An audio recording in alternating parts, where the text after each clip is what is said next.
میں روزہ افطار کروانے مسجد میں سموسے اور کھجورے لے کر گیا تو مسجد کے دروازے پر دو بچیاں بیٹھی ہوئی تھیں اور مجھے حسرت سے دیکھ رہی تھیں، لیکن میں انہیں اگنور کر کے اندر چلا گیا اور جب نماز پڑھ کر باہر نکلا تو وہ کچرے سے سموسے اٹھا رہی تھیں اور مجھے دیکھتے ہی بھاگ گئیں۔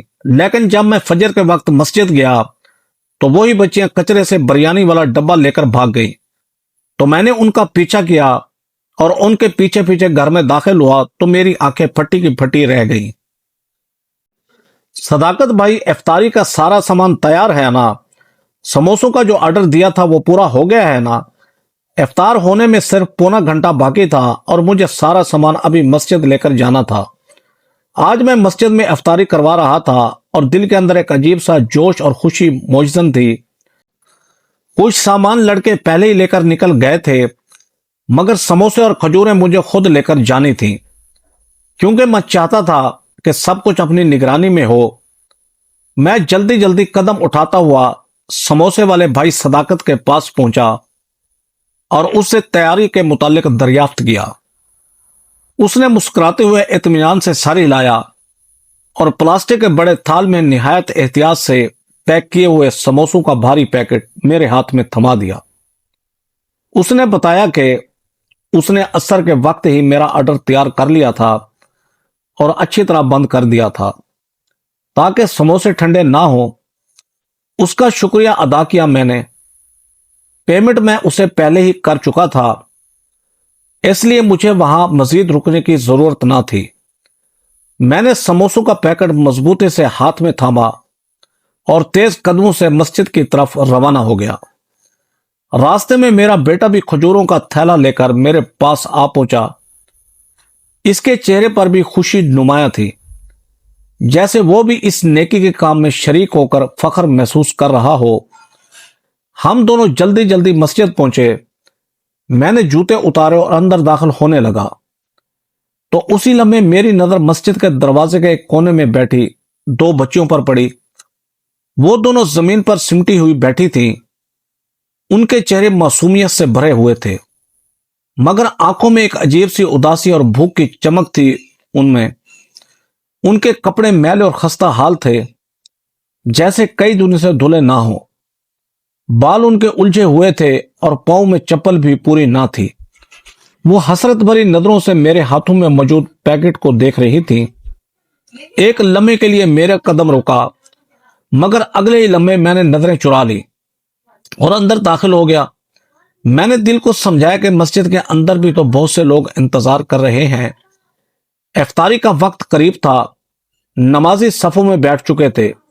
میں نے جلدی سے سموسے اور کھجوریں مناسب جگہ رکھوائیں۔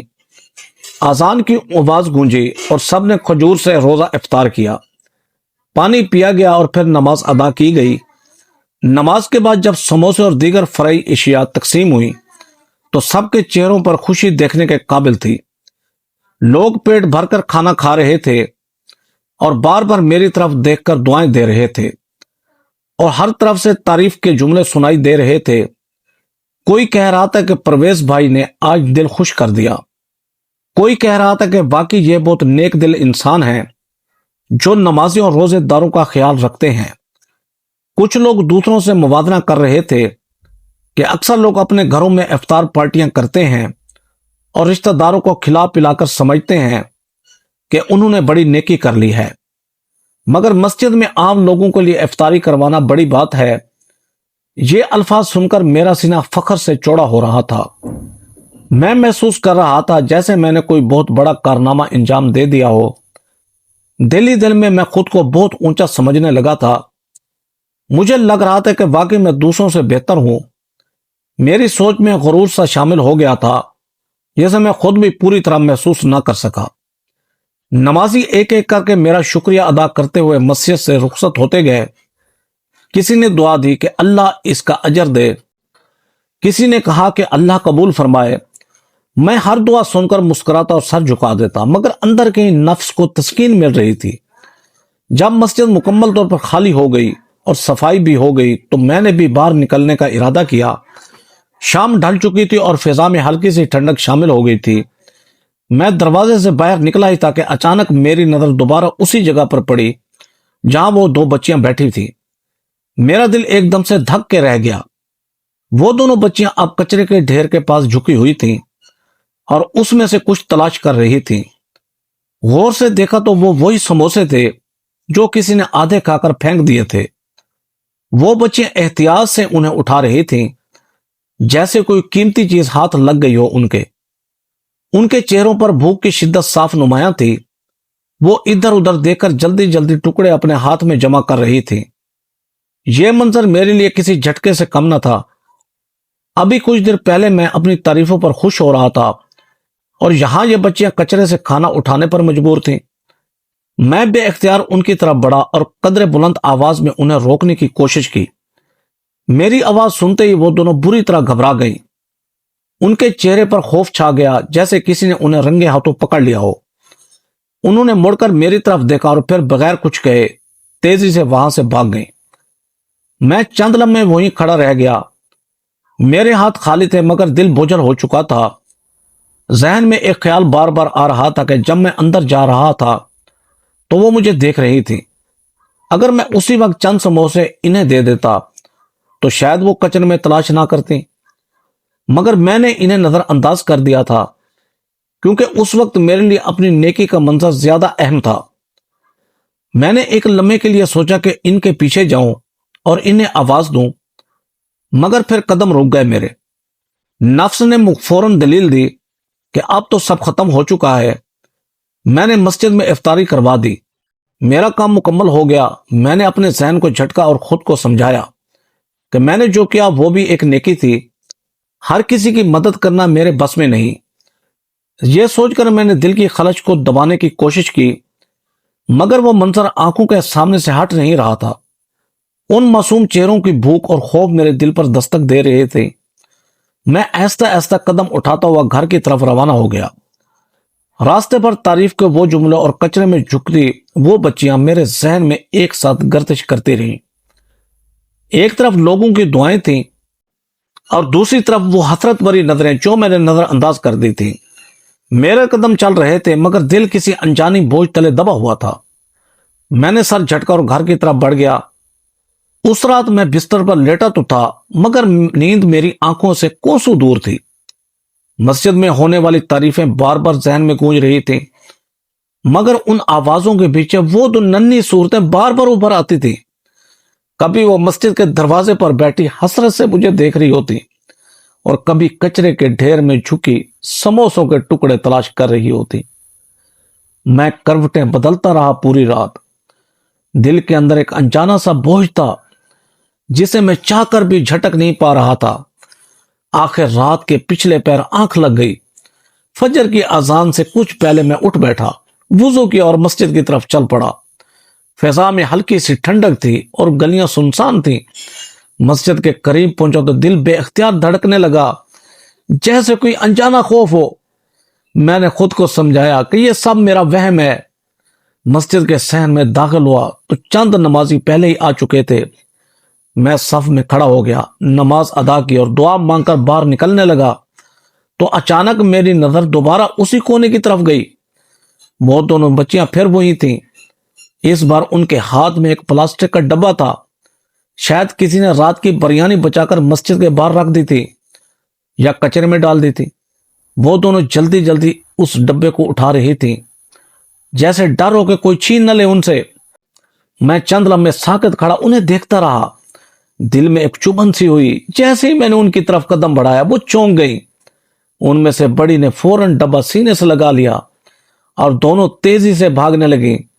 اس بار نہ جانے کیوں میرے قدم خود بخود ان کے پیچھے اٹھ گئے۔ میں نے آواز دی مگر وہ رکے نہیں۔ وہ گلی کے موڑ مڑتی ہوئی تنگ راستے کی طرف دوڑی اور میں کچھ فاصلے پر ان کے پیچھے تھا۔ میرے دل میں عجیب سی بے چینی تھی۔ میں جاننا چاہتا تھا کہ یہ بچیاں کہاں سے آتی ہیں، کہاں جاتی ہیں، کس کے لیے یہ بچے کھچے کھانے جمع کرتی ہیں۔ وہ ایک بوسیدہ سی گلی میں داخل ہوئی جہاں کچے مکان اور ٹوٹی دیواریں تھیں۔ نالیوں سے بدبو آ رہی تھی اور زمین پر کیچڑ تھا۔ وہ ایک چھوٹے سے گھر نما کمرے کے سامنے رکی اور اندر داخل ہو گئی۔ دروازہ مکمل طور پر بند نہ تھا۔